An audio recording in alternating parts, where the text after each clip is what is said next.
¿Cómo están todos? Bienvenidos a un nuevo video. Y les quería presentar a la nueva mascota del canal. Ella es Sophie. En verdad es el diminutivo de Sofía Vergara.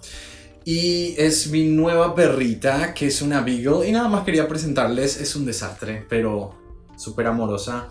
Así que nada, para darle la bienvenida a Sophie en el canal, porque ella oficialmente es la mascota oficial de este canal. Pasamos de la ternura a, como ya saben, qué tipo de contenido tengo yo en este canal, a historias terribles, horrorosas, y en este caso no es la excepción. Hoy nos vamos hasta Minnesota, en Estados Unidos, con un hecho que ocurrió en los 80 en una pequeña ciudad llamada Rossville. Esta ciudad es tan pequeña que apenas alcanzaba un poco más de 35.000 habitantes en esa época, en 1980, por ende la delincuencia era muy baja, casi nula, y por eso este hecho fue también muy relevante y muy importante en esa zona. Era un viernes 16 de mayo de 1980, plena primavera, los chicos salían de la escuela y solían juntarse con amigos para jugar en las calles. Si tomamos en cuenta este contexto de 40 años atrás, era muy normal ver a menores sin supervisión deambulando por las calles. Okay. Sophie. Perdón, esa fue Sophie, que tiró la cámara, entonces ahora le llevé a la planta baja porque me di cuenta que no se puede grabar con ella. Bueno, seguimos con esta historia. Era un viernes 16 de mayo de 1980, plena primavera, los chicos salían de la escuela y solían juntarse con amigos para jugar en las calles. Si tomamos en cuenta el contexto de 40 años atrás, era muy normal ver a menores sin supervisión deambulando por las calles, y más si hablamos de zonas como Rossville, que además tenía muy bajo nivel de delincuencia. En esa tarde, dos niños estaban en una zona de construcción de la ciudad. Se estaba construyendo zonas residenciales en esa parte, entonces no había gente, porque hay que tomar en cuenta que esto fue después de las 5 de la tarde y fue un viernes, y normalmente los trabajos de construcción aquí en Estados Unidos, inclusive en esa época, se hacían hasta las 5 de la tarde, entonces no había nadie en esa zona. Igual hay medios que dicen que esto ocurrió en una plaza, en un parque, pero vi en más medios de comunicación de que ocurrió en esta zona que estaba en construcción. Uno de los niños, llamado Jason Wilkman, tenía tan solo 6 años, estaba con su amigo jugando en esta localidad, como dijimos, cuando vieron que un vehículo verde se estacionó en una de las calles. Un hombre se bajó del vehículo y abrió el maletero. Ellos, siendo curiosos, como cualquier niño, se acercaron a este vehículo sin que el hombre se diera cuenta. Y hay que decir que este hombre había estacionado en ese lugar, se había bajado con, podemos decir, con mucha fuerza, como que estaba enojado, se fue hasta la parte de atrás del auto, abrió el maletero, y estos dos niños vieron esa situación, entonces se quedaron con la curiosidad de qué había en el maletero, por qué el hombre estaba tan enojado. Y ahí fue cuando Jason decidió ser el que se iba a acercar más para ver qué había dentro de ese maletero. Estaban curiosos, querían saber qué estaba pasando, qué este señor estaba haciendo. Y cuando metió la cabeza para ver qué había dentro del maletero, su amigo se estaba quedando en la parte de enfrente del vehículo. Entonces estaba esperando a que Jason vea qué había en el maletero, pero en ese momento este hombre misterioso se dio cuenta de la presencia de Jason Wilkman, lo agarró con fuerzas y lo metió en el maletero, cerró, se metió al auto y se fue a toda velocidad. En ese momento, cuando el amigo se dio cuenta de que el hombre misterioso agarró a Jason, este chico se fue corriendo a contarle a su mamá lo que había pasado. Espero que se haya entendido, es como muy confuso, pero simple al mismo tiempo, pero eso fue lo que pasó. Este amigo, que logró escaparse en este momento, se fue hasta su casa, que quedaba a pocas cuadras, y obviamente estaba en estado de shock y estaba llorando muchísimo, entonces le fue muy difícil contarle a la madre lo del secuestro. Pero cuando le pudo contar, la madre decidió llevarlo hasta la estación de policía, en donde el niño describió nuevamente lo que vio. Él dijo que estaban jugando, vieron este vehículo, se acercaron porque les parecía rara la actitud de este hombre, y en un momento el hombre agarró a Jason y lo metió en el maletero y de esa manera secuestró a su amigo. El niño también describió a este hombre con pelo oscuro y flequillo, nariz grande y tenía lentes de sol. Además describió que el vehículo era verde claro con la cubierta de color verde oscuro. Con estos detalles los investigadores realizaron un retrato hablado del hombre y fueron hasta la escena del crimen. Ahí encontraron que había pintura verde porque al parecer el hombre rayó el vehículo contra un árbol cuando trató de escapar. También encontraron una placa del vehículo que la llevaron a la estación para conseguir los datos del propietario del auto. Esto coincidía con la historia del chico, entonces obviamente la policía inició la investigación del secuestro de Jason Welkman. Pocas horas después, la policía recibió otro llamado. Era sobre una mujer llamada Mary Stauffer y su hija llamada Elizabeth. Ellas habían desaparecido. El esposo de Mary, de nombre Irv Stauffer, fue el que reportó estas desapariciones. Un oficial entonces fue hasta el departamento, hasta la residencia de esta familia para completar la denuncia, y cuando Irv Stauffer le abrió la puerta, lo primero que se le vino a la mente al oficial fue que su cara le parecía muy conocida. Le preguntó qué había pasado, a lo que Irv le dijo que su esposa e hija estaban haciendo unos mandados, pero que nunca regresaron. El oficial empezó a analizar que Irv era muy parecido al retrato hablado del hombre que habría secuestrado a Jason Welkman, el niño de 6 años, y que fue la descripción del amigo de Jason Welkman. Le pidió que vayan juntos a la estación de policía, a lo que Irv no dudó, pensando que se trataba del reporte de desaparición de su esposa y de su hija. Una vez ahí, un agente le empezó a cuestionar sobre lo que hizo él durante el día.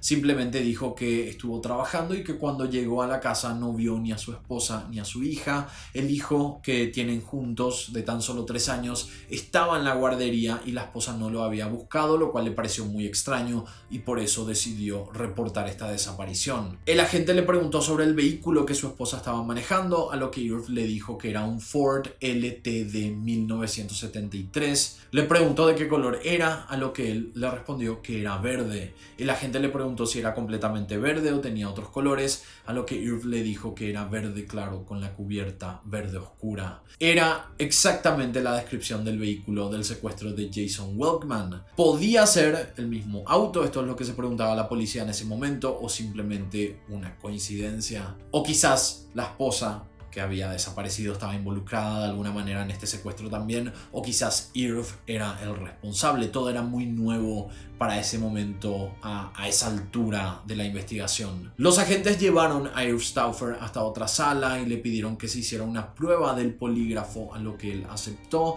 y mientras tanto la placa del vehículo había sido analizada. El resultado dio que la placa estaba a nombre de una iglesia de la ciudad.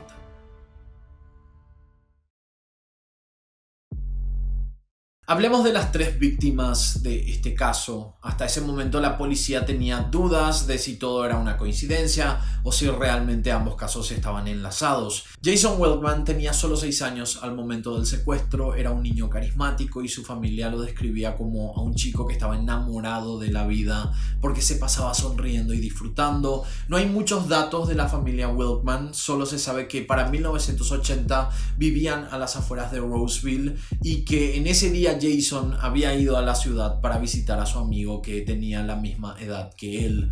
Durante el tiempo de su secuestro, la familia estuvo haciendo lo que podía para avanzar en la investigación, pero según ellos, todo fue muy lento, los días pasaban y no había novedades del paradero de Jason. En cuanto a la madre e hija desaparecidas, estamos hablando de Mary Stauffer. Ella nació en West Duluth. Ella y su familia se mudaron a Hermantown cuando tenía 10 años. Desde muy joven sintió la vocación de ayudar a otras personas. A los 16 años era voluntaria en su iglesia local, una iglesia bautista donde conoció a un chico universitario con el que tuvo una conexión casi instantánea. Irv era estudiante de la Bethel College y esto quedaba como a unas 10 horas en auto de distancia, así que solía volver a Hermantown porque le tenía mucho cariño a la gente de la comunidad y también era voluntario de la iglesia. La relación entre ellos creció tanto que cuando Mary terminó la secundaria también fue a la misma universidad a estudiar matemáticas, de donde se graduó en 1965. Para entonces Irv se había inclinado más a su vocación y se unió al seminario para ser pastor. Poco después se casaron y Mary comenzó a enseñar matemáticas de 9º grado en una escuela llamada Ramsey High School, pero después de 2 años renunció para hacer un viaje con Irv como misioneros en Filipinas por un par de meses, y esto era un requisito que él tenía para graduarse en el seminario, aunque en realidad los dos estaban muy emocionados por ir a ayudar a un país menos privilegiado. La pareja luego se mudó a Polk, Nebraska, donde se le pidió a Irv que fuera pastor de una congregación bautista. En 1972 tuvieron a su primera hija, Elizabeth, más conocida como Beth. Cuando ella cumplió 3 años, ellos consideraron que ya era suficientemente grande como para ir con ellos a Filipinas de nuevo como misioneros, y en esta ocasión se quedaron por 4 años seguidos y estaban ayudando a construir nuevas iglesias en las islas centrales y dando clases a los menos privilegiados. Durante este viaje tuvieron a su segundo hijo, al que llamaron Steve, en 1977. Los Stauffer, ahora siendo una familia de 4 integrantes, decidieron volver a los Estados Unidos por 1 año, desde 1979 hasta 1980, para después volver a Filipinas por todavía más tiempo. Alquilaron un departamento en Roseville, Minnesota, cerca de sus familias, para que los chicos puedan pasar tiempo con ellos. Así que justamente en mayo de 1980 ellos estaban preparándose para hacer de nuevo este viaje cuando Mary y Beth desaparecieron sin dejar rastros.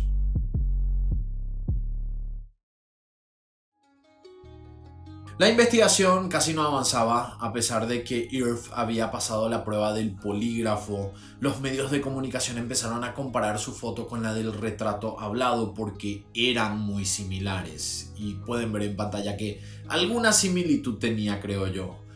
Él era el mayor sospechoso. Además, la placa encontrada en la zona concordaba con la iglesia en la que ellos eran parte. Según Irv, la iglesia les había prestado el vehículo mientras preparaban el viaje a Filipinas, pero ese vehículo estaba como desaparecido en ese momento y se confirmó que era el auto utilizado durante el secuestro de Jason Wilkman. También se aseguró que la última vez que Mary y Beth fueron vistas fue saliendo de un salón de belleza a las 4:30 p.m. del viernes 16 de mayo, que fue el día de las desapariciones y del secuestro de Jason Wilkman. A medida que pasaban los meses, Irv Stauffer empezó a recibir llamados de amenazas de la gente. Todos estaban convencidos de que él hizo desaparecer a su esposa, a su hijo y al niño de 6 años. En los canales de televisión empezaron a mostrar el retrato hablado junto a la foto de Irv, lo que hizo que más personas creyeran que él fue el culpable. Para empeorar todo, Irv empezó a recibir unas cartas que supuestamente fueron enviadas por la esposa. En total recibió 2 cartas. En la primera, esta mujer supuestamente mencionaba que ella simplemente decidió abandonarlo para empezar una vida nueva con la hija, que ellas estaban bien y que no se preocupara por el bienestar de ambas. También había escrito que estaban en otro estado y que no se molestara en tratar de ubicarlas porque sería imposible. Unas semanas después llegó la segunda carta, la cual era bastante amenazante, en la que le pedía que cesara toda investigación con la policía o de lo contrario nunca más vería a su hija. Esto hacía que las sospechas en contra de Irv aumentaran porque todo parecía tan conveniente, como que justamente le llegaron 2 cartas y no querían que la policía esté involucrada y que supuestamente ellas estaban bien. Entonces, además de que él se parecía al hombre del retrato hablado y además los secuestros se habían realizado con el vehículo verde que la iglesia les había prestado, todo el mundo pensaba que era él. El 16 de junio ocurrió algo que dejó a todos con la boca abierta. Era un día después del Día del Padre cuando Irv Stauffer recibió un llamado de su hija Beth. Este es el audio que la policía pudo grabar en ese momento. Hello, Irv speaking. Hello, Dad? Yes, Bethy. Are you okay? Yeah. Is Mommy okay? Yes. That's good. Oh, I'm... Daddy? Yes? Happy Father's Day. Oh, thank you so much, sweetie.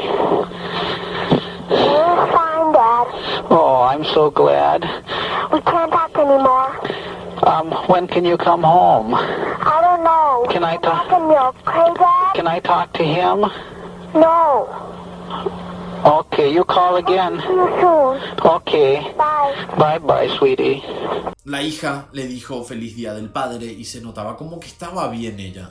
Y si notan, Irv le pide en un momento hablar con el hombre, a lo que la hija le dijo que no podía y poco después cortó la llamada. Y obviamente para esa altura Irv sabía que ellas habían sido secuestradas y que lo de las cartas era completamente una mentira. Y esto para la policía y los medios de comunicación también fue una evidencia que comprobaba que el padre no estaba involucrado.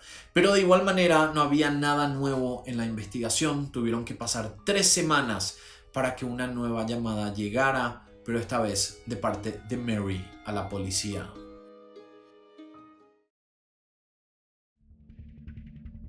En la mañana del 7 de julio, el teléfono de la estación de policía sonó. Una operadora recibió la llamada de una mujer diciendo que era Mary Stoffer, la mujer secuestrada hace casi 2 meses atrás.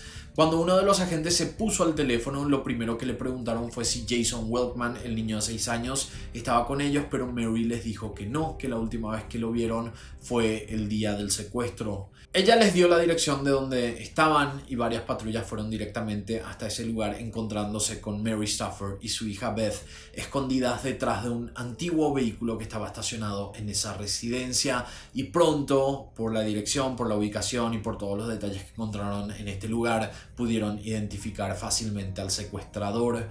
Él en ese día las había dejado porque tenía que irse a trabajar y fue ahí cuando pudieron liberarse y llamaron a la policía desde el teléfono de la cocina de la residencia.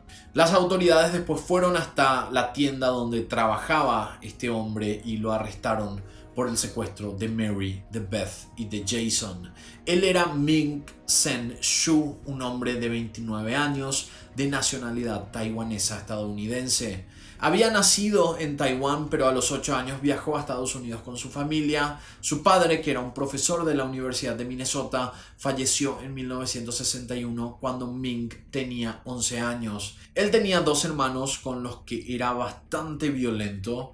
En la adolescencia fue muy conflictivo y cometió varios crímenes, desde prender fuego a una vivienda, y lo que sale en las noticias de esta situación fue que él simplemente prendió fuego a un departamento de 3 personas que él no conocía y estas 3 personas no le conocían a él, así que no había ningún motivo aparente. Fue por diversión de que él decidió incendiar esta propiedad, y también en otras situaciones llegó a arrojar piedras a autos desde puentes, y obviamente muchos accidentes ocurrieron después de eso. Entre 1965 y 1966 asistió a la secundaria Alexander Ramsey High School, el mismo colegio donde Mary Stoffer fue profesora, así que Mary fue su profesora de matemáticas en el 9º grado, y ese era el motivo del secuestro. Ming estaba obsesionado con ella. Durante sus años escolares se había enamorado de Mary y fantaseaba con estar con ella. En 1975 la obsesión de Ming era tan grande que decidió encontrar la dirección de Mary. Esto fue 5 años antes de las desapariciones. Cuando la encontró, fue a la casa esa noche y entró sin ser visto. Él tenía un arma cargada y cuando vio a los residentes de la propiedad, los apuntó con un arma, y ahí se dio cuenta de que ninguno era Mary, y se puso a ver también en las otras habitaciones para ver si ella realmente estaba ahí, y no estaba Mary ahí. Lo que pasó fue que él había encontrado la casa de los suegros de Mary, y como tenían el mismo apellido porque ella había adoptado el apellido del esposo, los Stoffer, pensó que era su residencia. En ese momento les amenazó diciendo que si reportaban el hecho iba a volver para matarlos, y por ese motivo estas 2 personas decidieron no reportar esta situación. Vale la pena aclarar, creo que no hace falta aclarar, pero porque es obvio, ellos, los suegros de Mary, no sabían quién era este hombre y tampoco sabían que el target real era Mary. Entonces cuando ocurrió el tema del secuestro ellos no relacionaron con esta situación. Ming siguió buscando a Mary en los siguientes años, pero ella ya estaba en Filipinas con su esposo y su hija, por eso recién en 1980 pudo realizar el secuestro.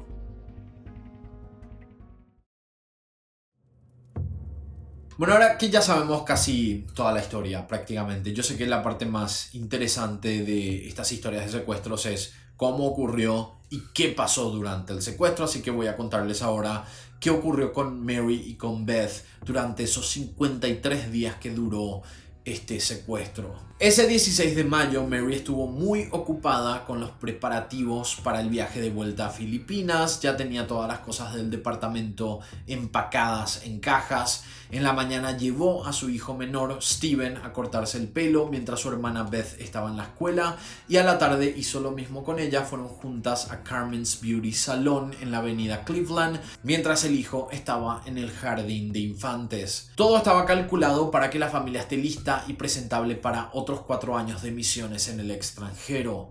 Esa noche habían organizado una cena con la hermana de Mary y otros familiares como despedida, pero cuando ellas salieron del salón y estaban por subir al auto, Ming las sorprendió. Apareció de la nada detrás de Beth apuntando con un arma directamente a la cabeza de la niña de 8 años. Mary de inmediato le ofreció las llaves del auto, pero él le dijo: necesito que me lleves. Las obligó a las dos a subir y conducir hasta el norte. Mientras conducían, una patrulla de la policía se detuvo detrás de ellos en un cruce y el hombre amenazó con disparar a la pequeña si intentaba llamar la atención, así que Mary no tuvo otra opción que seguir manejando hasta que la patrulla dobló en una calle y se alejó sin que pasara nada. Él le indicó que se detuvieran en una zona boscosa en el condado de Anoka.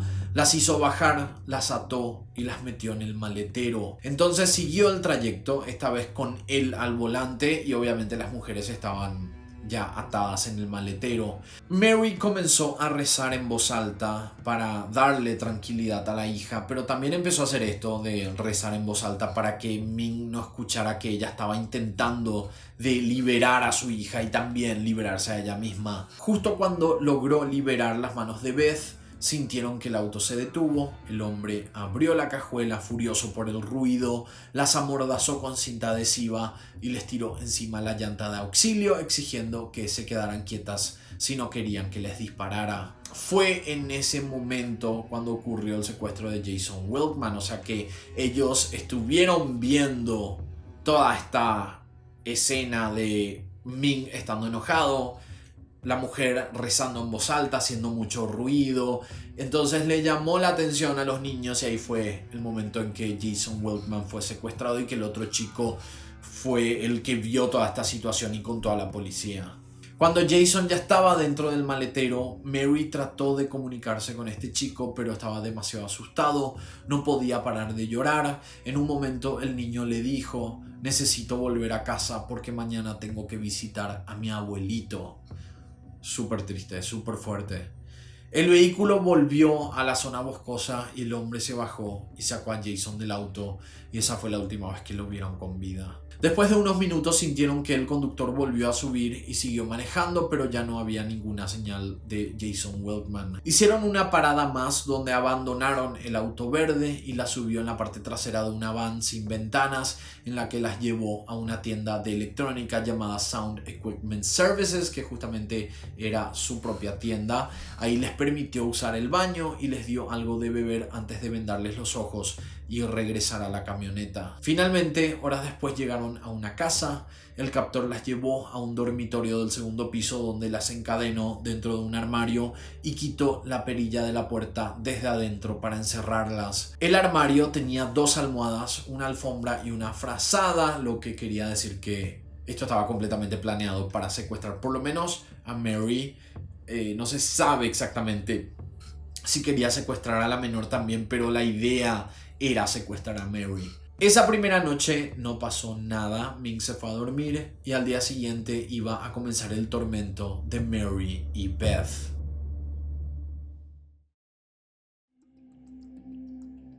En estos 53 días que estuvieron secuestradas, vivieron cosas realmente terribles. Hay que mencionar que, según Mary, el secuestrador no lastimó en ningún momento a la hija menor, pero sí amenazó con matarla si es que Mary no cumplía con sus indicaciones. Solo en una ocasión le puso una bolsa en la cabeza para que dejara de respirar porque Mary no quería cumplir con sus indicaciones, pero Mary cedió. Entonces, al final, Mink le sacó esta bolsa de la cabeza de Beth y pudo respirar y sobrevivir a este hecho. Y esto que vamos a mencionar ahora es lo que dice el documento oficial de la causa del juicio en contra de Mink Zeng-Shu. Había pasado la noche y al día siguiente Mink desató a Mary y la llevó hasta la sala. Ella estaba vendada de los ojos y la sentó en una silla donde le ató las piernas a las patas de esta silla. Según Mary, Mink empezó a hablar por 3 horas. Al final le confesó que él fue uno de sus estudiantes en el 9º grado 15 años atrás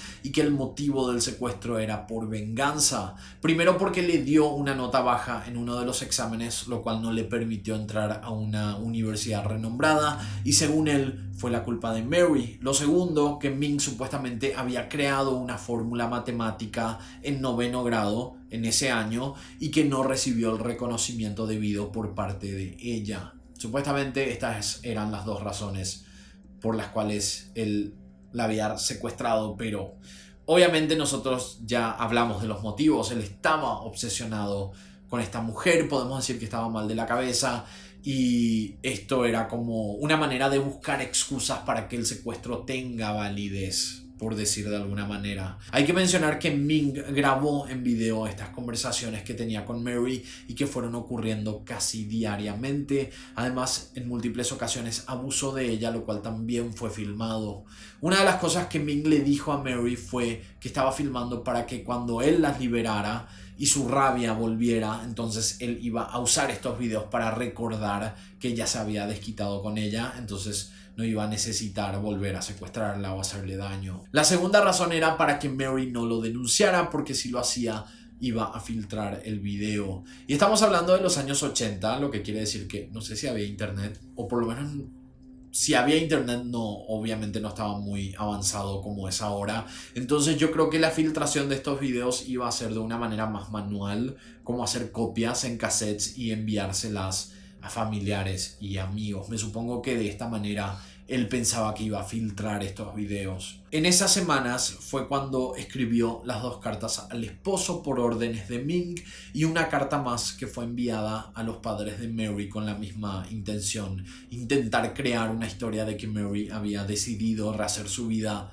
lejos de Roseville. Mary y Beth tenían permitido salir del closet solo para comer e ir al baño. Después se quedaban dentro del closet durante todo el día y la noche.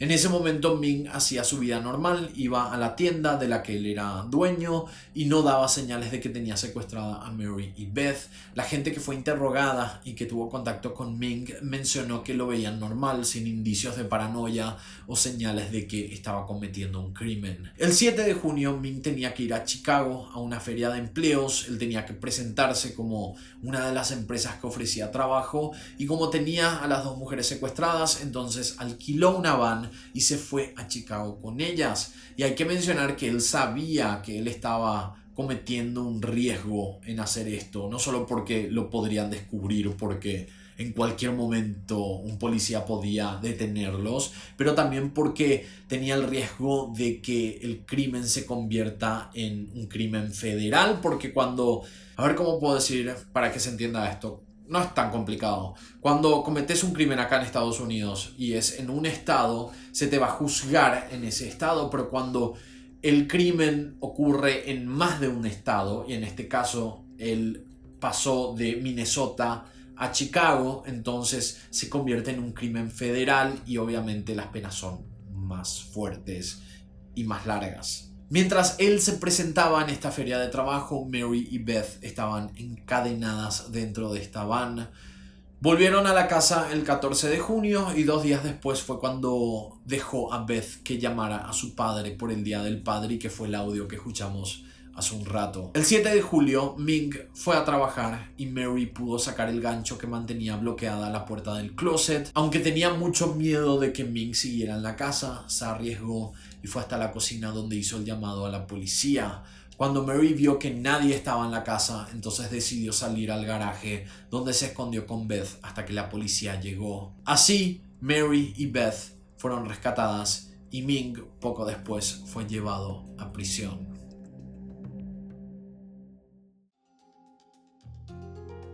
Luego del arresto, la defensa de Ming trató de instalar la idea de que el hombre tenía esquizofrenia paranoica y que por eso realizó todo lo que hizo, pero la fiscalía determinó con expertos de que Ming sabía que él hacía el mal, y esto es clave en estos casos, porque si es que se puede determinar que la persona sabía que lo que él estaba haciendo estaba mal, entonces no se puede librar de la condena por demencia. Normalmente, cuando se puede comprobar de que había un plan detrás para realizar el secuestro, como era en este caso, y que nadie se enterara, por ejemplo, que él cubriera todas las evidencias, entonces esto define que la persona estaba lo suficientemente cuerda para realizar el hecho. Una de las evidencias que más impactó en este juicio fue que durante esos 53 días Ming rentó libros de la biblioteca local que trataban sobre secuestros, y se comprobó que él leía estos libros para saber cómo actuar y no ser descubierto, y esto también demostraba que él estaba sano mentalmente dentro de los parámetros legales. ¿Y esto qué quiere decir? Que obviamente podemos decir que él no estaba bien mentalmente, por algo él realizó este secuestro y tenía esa rara obsesión con Mary por tantos años. Pero para los parámetros legales, él estaba sano mentalmente para poder ser condenado por los crímenes que realizó, porque él estaba consciente de, por ejemplo, en este ejemplo de la biblioteca y de los libros que él leía, él estaba consciente de que quería aprender a librarse de este crimen que había realizado. No sé si se entiende, es como muy raro, porque al mismo tiempo de que podemos decir de que él no está mentalmente bien, porque obviamente no está, para parámetros legales él sí está mentalmente apto para ser condenado. Espero que se entienda. Y si es que hay algún experto en esto o un abogado que sepa sobre esto y pueda explicarlo de mejor manera, porque hasta yo me estoy confundiendo, puede dejar acá en los comentarios, pero creo que se entendió. Mary en este juicio mencionó que Ming le había contado la historia de que por su culpa, por la culpa de ella, él supuestamente no pudo entrar a esa universidad, y por la baja calificación no pudo recibir una beca, que por eso no tuvo de otra que enlistarse en la milicia. Supuestamente fue designado a Vietnam, donde fue encarcelado, y a su vuelta no pudo encontrar trabajo, y todo lo que le había pasado supuestamente, según este taiwanés estadounidense, era culpa de Mary. Pero los investigadores encontraron que Ming sí fue a la universidad, nunca estuvo en el ejército, ni nunca fue a Vietnam, además de que tenía un negocio exitoso de reparación de electrónica. Así que podemos decir que todo fue motivado por su obsesión por Mary desde que estaba en el colegio. Después de unos días de Ming haber sido encarcelado y llevado a prisión, él contrató a un compañero de celda que estaba por ser liberado para que matara a Mary y a Beth. Él lo que quería era librarse de ellas para que no puedan testificar en su contra, y así podía salvarse de varios años de cárcel. Ming le pagó $1,000 a este otro criminal con la promesa de otros $50,000 después de que hiciera el trabajo, pero este hombre de apellido Green fue hasta el FBI a confesar el trato que Ming le había prometido, y así salió todo a la luz. El jurado encontró a Ming Zheng-Shu culpable del secuestro de las dos mujeres y lo condenaron a cadena perpetua sin posibilidad de libertad condicional por un mínimo de 30 años. Pero yo sé que ustedes quieren saber qué pasó con Jason Welkman, el niño de 6 años que lastimosamente también por haberse encontrado en un lugar y tiempo equivocado, fue secuestrado por Ming. Lastimosamente, este menor fue asesinado por Ming en el momento que lo había dejado en la zona boscosa. Las autoridades hicieron un trato con Ming para que él no fuera condenado por el asesinato en primer grado, y así fue que dijo dónde había dejado el cuerpo del niño.